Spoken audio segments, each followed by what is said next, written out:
What would you do if the only way to save your crew was to sacrifice yourself? December 20th, 1943.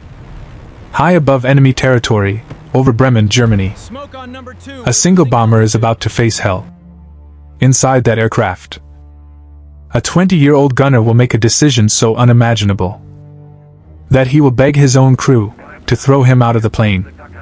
This is the story of Technical Sergeant Forrest Vosler and the B-17 Flying Fortress, Jersey Bounce Jr. The sky over Germany was never quiet in 1943. Thousands of feet above the ground, American bombers flew in tight formations, steel giants moving like a wall of firepower. Among them was the B-17 Flying Fortress, a machine built for war. 4 engines, heavy armor, and enough guns to defend itself from almost any threat. Or at least, that's what they believed. On that freezing December morning, Jersey Bounce Jr. took off with one mission: strike the industrial heart of Bremen, destroy the factories, break the enemy's strength, and come home alive. At first, everything went as planned. The formation held tight. Engines roared steadily. Bomb bay doors opened. Bombs away. But then, the sky exploded. Anti-aircraft fire, Flak, erupted around them like black thunder. Chunks of steel tore through the air. Explosions rocked the bomber from every direction. And then, a direct hit. Engine number 1, gone. Moments later, engine number 3, failing. Oil spraying. Power dropping. The aircraft began to slow. And in the deadly skies over Germany, there is one thing worse than being hit: falling behind. The formation moved on. But Jersey Bounce Jr. couldn't keep up. It drifted. Slower, weaker, alone. In the distance, the rest of the bombers disappeared.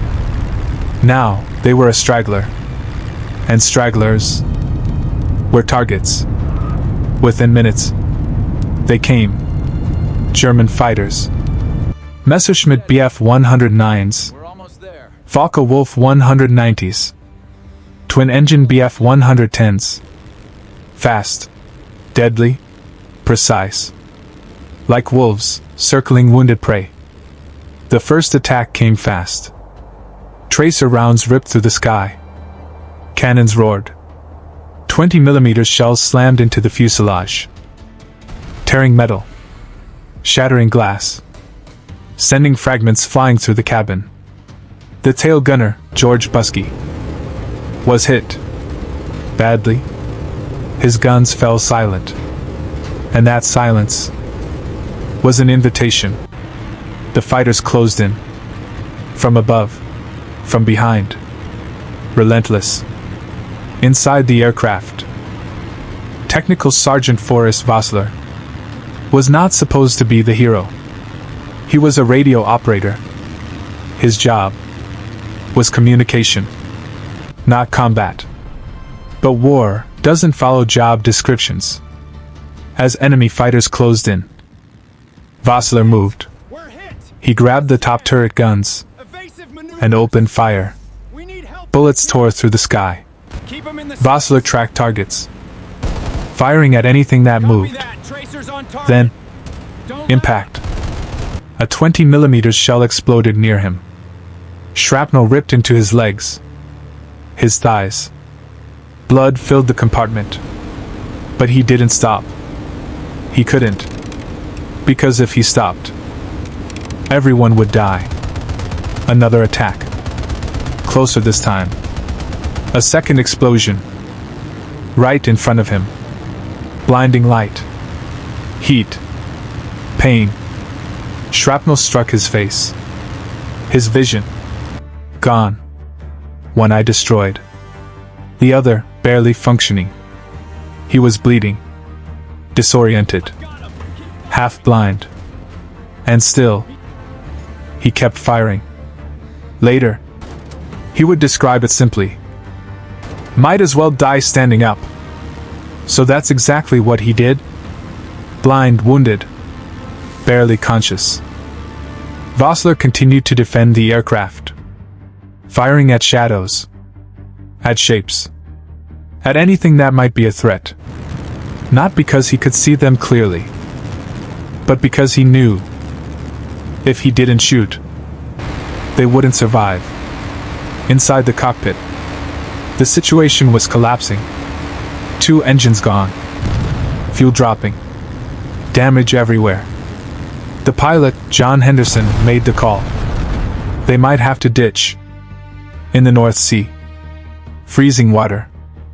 Almost no chance of survival. But there was one last hope. Radio contact. Except the radio was dead. Vosler heard the call. And despite everything, he crawled back to his station. He couldn't see. Blood covered his hands. Pain pulsed through his body. But he knew the system. Every wire. Every switch.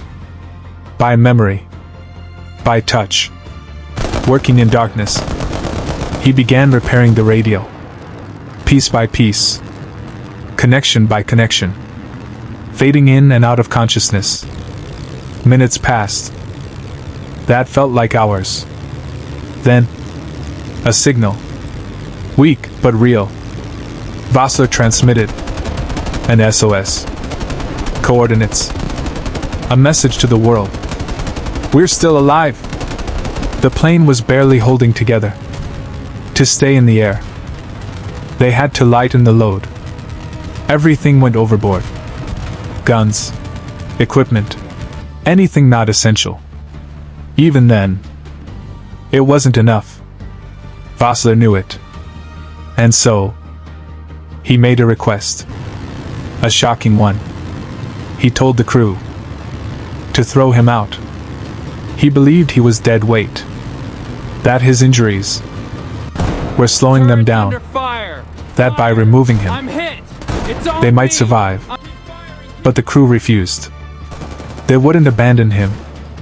Not after everything he had done. Not after he had saved them. The North Sea appeared below. Cold. Endless. Merciless. The bomber descended. Barely under control. Closer. Closer. Then, impact. The aircraft slammed into the water. Spray exploded around them. Metal groaned.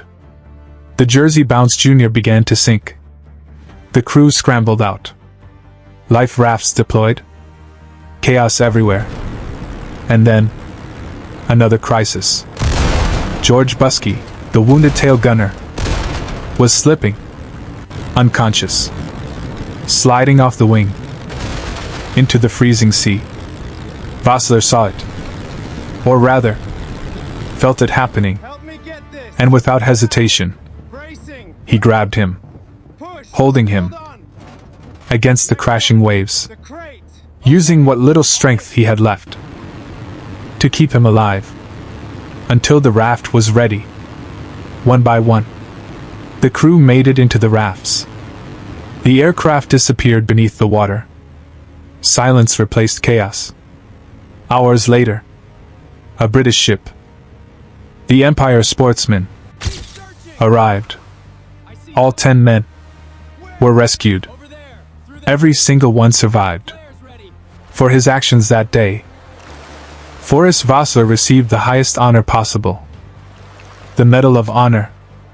Awarded by President Franklin D. Roosevelt. He lost one eye. And the other was permanently damaged. But he lived. And more importantly, so did his crew. Because one man refused to give up. Refused to surrender. Refused to die quietly. He chose instead to fight. Blind. Broken. But standing. Because sometimes, heroism isn't about winning the battle.